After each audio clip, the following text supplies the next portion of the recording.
like, come on, you're like, how far can you take this thing just to eat food in its cleanest, purest, most nutritionally dense, safest form when it actually becomes something that is a disordered way of eating and a disordered way of thinking.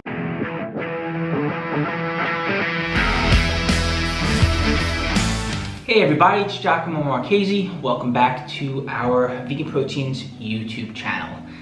I want to get into a little bit about my past and my reasons for bodybuilding, for going vegan, and some of the pitfalls that I experienced when I switched my diet up, which is the primary reason why I went vegan. It was for health. Got into the environmental and compassionate side of things as I learned more, and it came full circle and became a lifestyle for me. Bodybuilding is something that I got into back when I was in high school. It was a way for me to find confidence in myself and to do something for myself, and it was something that I did to pursue being able to become an athlete and play other sports. It wound up becoming, as you know me today, a full-time career, a passion, something I'll be doing for the rest of my life. That's how it started though, and it progressed into becoming a healthy lifestyle when the reasons were for something other than the sport of bodybuilding. Someone close to me got sick, and I quickly realized that your life could be taken away from you like this, and you could have an impact on yourself, and by doing so you'd be able to hopefully impact others. At least that's how I felt at the time, that the only way to help others was to find a way to lead by example, which brought me to thinking and learning and researching, and all points led to going vegan. Now, once I crossed that line, I started to become health obsessed, or orthorexic, if you will. And it started innocent enough, as a desire to find the healthiest foods imaginable, right? What foods are the most nutritionally dense? What foods are going to be in their purest form, etc., etc. And this is what got me into raw foodism. For those of you who aren't already familiar with what raw foodism is, it is a belief that food in uncooked form is going to be the best for you, and that you should eat a raw, unprocessed diet. So it's like basically whole food, plant-based dieting on steroids, if you will. Don't cook anything past 118 degrees. Just ridiculous stuff, like don't cook a potato, just like who does that, you know? There were so many reasons why I would recommend to not do something to that level of extreme. It puts you in a position where your mental health takes a hit because, one, it's socially isolating. Also, it's cost prohibitive, right? So your financial health, that matters. And I was buying, I don't know, several $100s worth of organic groceries, and then I was taking my food and just cleaning it in hydrogen peroxide to sterilize. It's like, come on, you're like, how far can you take this thing just to eat food in its cleanest, purest, most nutritionally dense, safest form when it actually becomes something that is a disordered way of eating and a disordered way of thinking when it comes to how you fuel yourself as an athlete. Also, it was not something that was serving my goals as an athlete. It took up a lot of time to live that way, and it was also harder to get in calories. It was harder to get in the right ratios of macronutrients. And even if I would have found a way to make it work, which I did, it was so inconvenient to just have like buckets of sprouted grains, and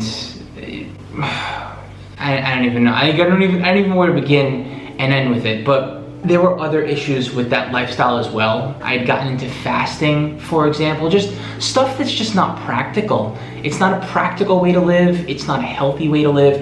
And from a bodybuilder-based standpoint, it wasn't serving my needs, and it wasn't helping me get towards my goals.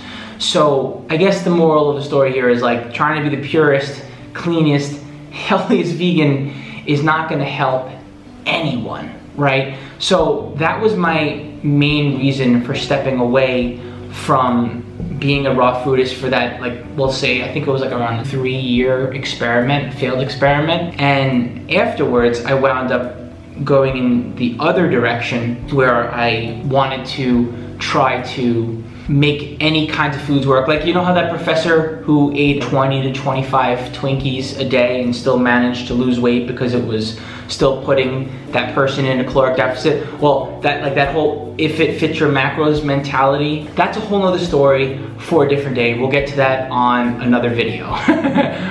What those 2 to 3 years did for me.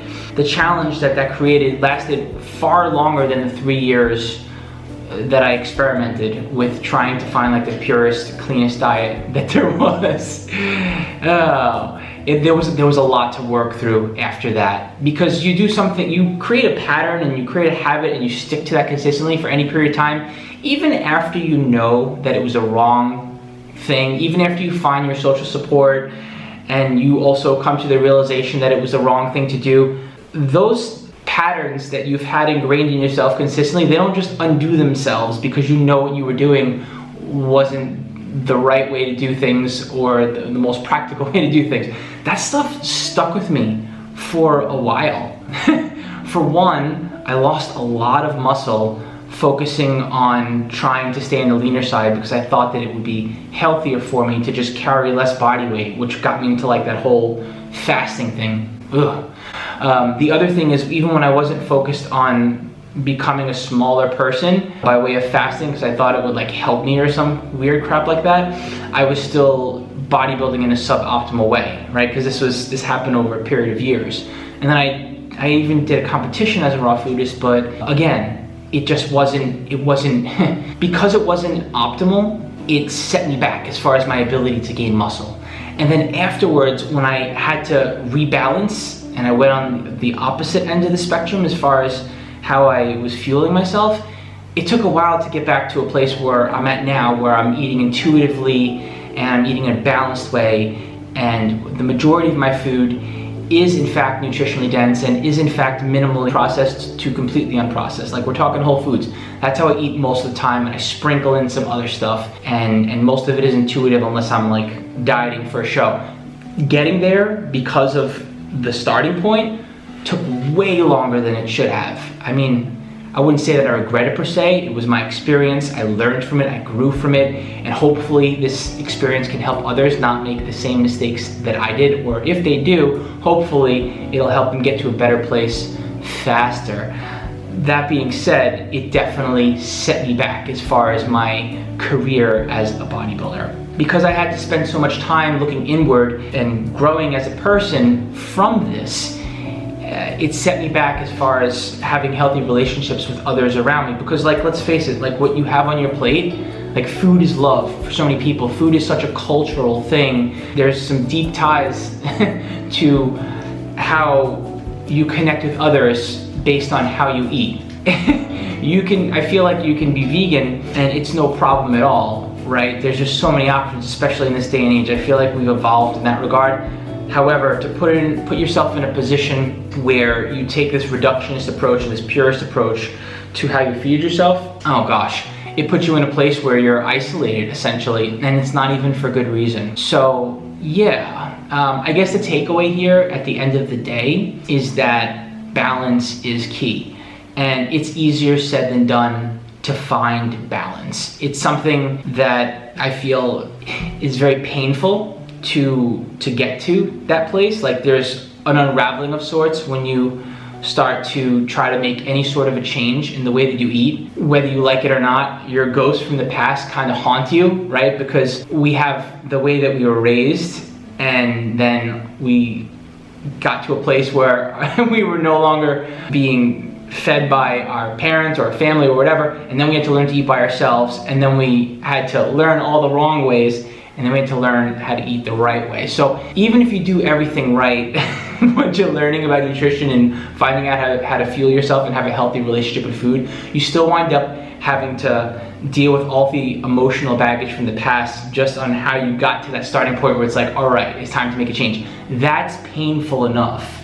There's no need to add even more struggle to that by taking the wrong approach. So that is why we put this stuff out there in hopes that it can help you.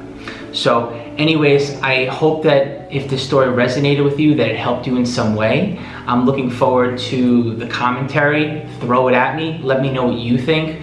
Where have you been at? What got you to a healthy place? Are you still in a place where you're looking to get to a healthy place with food? If you're interested in more stories like this, or just more info like this, I should say, hit the subscribe button, hit the like button, send us an email, veganproteins@gmail.com. I'd love to hear from you, and I'm super curious to know where you are at on your path with nutrition. Thanks so much for watching, and I hope that you tune in for the next one.